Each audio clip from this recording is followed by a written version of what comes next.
আপনারা যদি একটু চুপ করেন তাহলে আমি গুটি কয়েক কথা বলবো।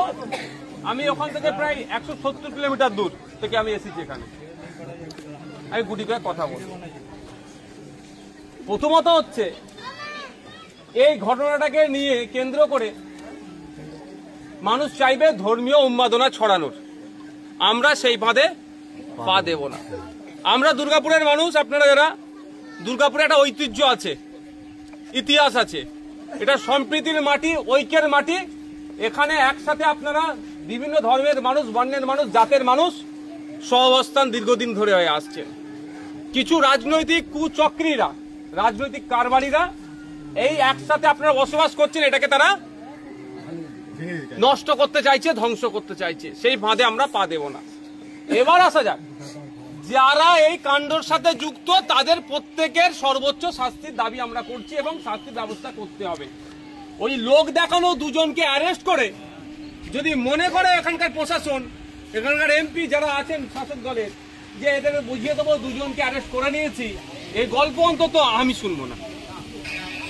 যারা যারা যুক্ত ছিল, ধর্মীয় বিদ্বেষ ছড়ানোর চেষ্টা করেছে, যারা ওখানে বিদ্বেষ ছড়িয়েছে, যাদের কথাতে দুটো জাতের মধ্যে লড়াই যে কোনো টাইম লেগে যেতে পারত, ধর্মীয় স্লোগান বলতে বাধ্য করেছে এবং অকথ্য ভাষায় গালিগালাজ করেছে, যা তুলে নোংরা ভাষায় কথা বলেছে, এখানে কথা বলে শুনলাম যারা আছে এখানে বললো যতটুকু, তাদের বিরুদ্ধে আমরা আমাদের লড়াই আইনত লড়াই, লড়াইটা প্রশাসনকে দিতে হবে।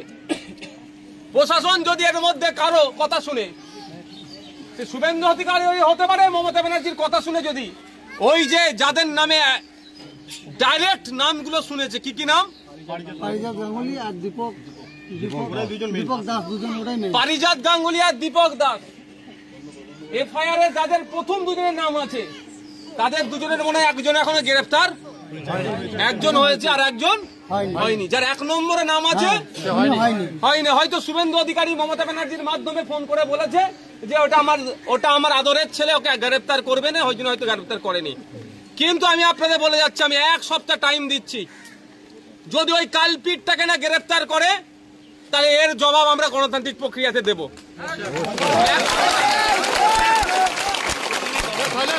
আমি 1 সপ্তাহ টাইম দিচ্ছি, প্রশাসনকে সময় দিতে হবে। প্রশাসন আমাদের চাইবো আমরা, তারা ন্যায় করবে। ছাতা লাগবে না, ছাতা লাগবে না, আমার বাপের মেরে মাথা ফাটিয়ে 8টা সেলাই করে দিল, আর আমার মাথায় ছাতা, আমার ছাতার দরকার নেই। তা আমাদেরকে মাথায় রাখতে হবে, যারা ধর্মীয় উন্মাদনা ছড়িয়ে এলাকার মানুষকে উত্তপ্ত করার চেষ্টা করছে, এই সামাজিক ব্যাধিকে আমরা সমাজের সকল স্তরের মানুষকে নিয়ে প্রতিহত করব। এদের বাংলাতে ঠাঁই দেব না। সম্প্রীতির বাংলা, ঐক্যের বাংলা, এই বাংলাতে যারা সম্প্রীতি বিনষ্ট করার চেষ্টা করবে তাদের বিরুদ্ধে আমরা এক হয়ে লড়াই করব। সে যেই জাতেরই মানুষ হোক না কেন, যেই বর্ণেরই মানুষ হোক না কেন, আমাদের এক পাশাপাশি সব অবস্থানকে যারা নষ্ট করতে চাইছে তাদের বিরুদ্ধে আমরা এক হয়ে লড়াই করব। তাই আমি অনুরোধ করব, কারো পাতা ফাঁদে আপনারা পা দেবেন না। আমরা দেখছি কি কি সেকশন দিয়েছে, আমি আমার উকিলের সাথে কথা বলবো। সেকশন যদি অ্যাড করার দরকার হয়, প্রয়োজনে সেকশন অ্যাড করার জন্য আমি কোর্টে যাব, আপনাদের বলে যাচ্ছি।